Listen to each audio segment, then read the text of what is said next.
महाराष्ट्राची कुलस्वामिनी आई तुळजाभवानीच्या तुळजापूरमध्ये सुद्धा हॉटेल व्यावसायिकांना मोठा फटका बसलेला आहे। व्यावसायिक सिलेंडर जी आहेत ते मिळत नसल्यामुळे आता भाविकाची सुद्धा अडचण झालेली आपल्याला पाहायला मिळते।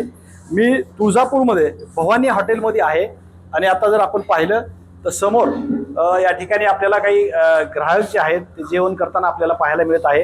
आता आपण भवानी हॉटेलच्या किचनमध्ये आहोत।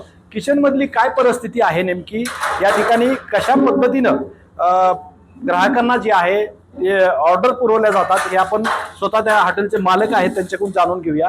काय परिस्थिती आहे नेमकी आता हॉटेलची? सर सध्या खूप अवघड परिस्थिती आहे।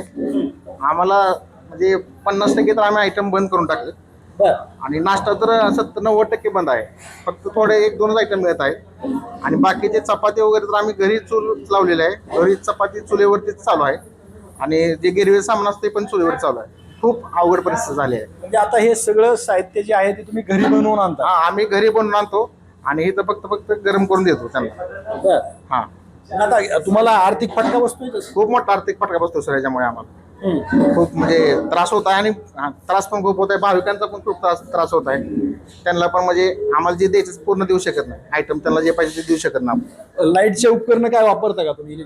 लाईटच्या आता आम्ही इंडक्शनची ऑर्डर दिले पण ते इंडक्शनचं पण पुरवठा होत नाही, त्याचे पण खूप म्हणजे अवघड झाले। ऑर्डर दिले 8 दिवसांनी देतो म्हणजे इंडक्शन वाले पण भेटत नाही इंडक्शन। अच्छा, ही परिस्थिती आता काय मार्ग काढणार? आता घरी आता फक्त इथं आम्ही राईस प्लेट चालू आहेत। चपाती तंदूर रोटी भेटते आपल्याकडे, ते पण पोषा आपल्या ह्याच्यावरचे आहे लाकडावरचे, आणि घरून फक्त चपाती आणायचं द्यायचं कस्टमरला।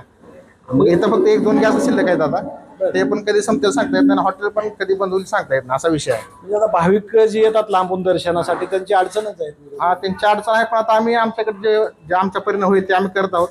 भाविकांना आम्ही जेवणाचं असं म्हणजे उपाशी कोण जात नाही, बनवून भाविकांची आम्ही सोय करत आहोत। एकंदरीत जर आपण पाहिलं तर या ठिकाणी आपण किचन मध्ये जर पाहिलं तर ही भाजी तयार केलेली आपल्याला दिसते, परंतु या ठिकाणी ही भाजी तयार केलेली नाही।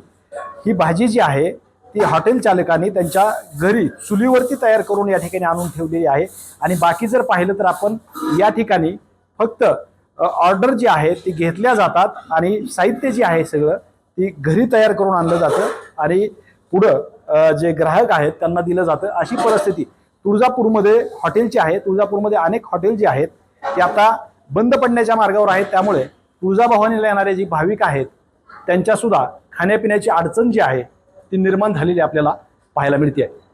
श्रीराम क्षीरसागर, TV9 मराठी, धाराशिव, तुळजापूर।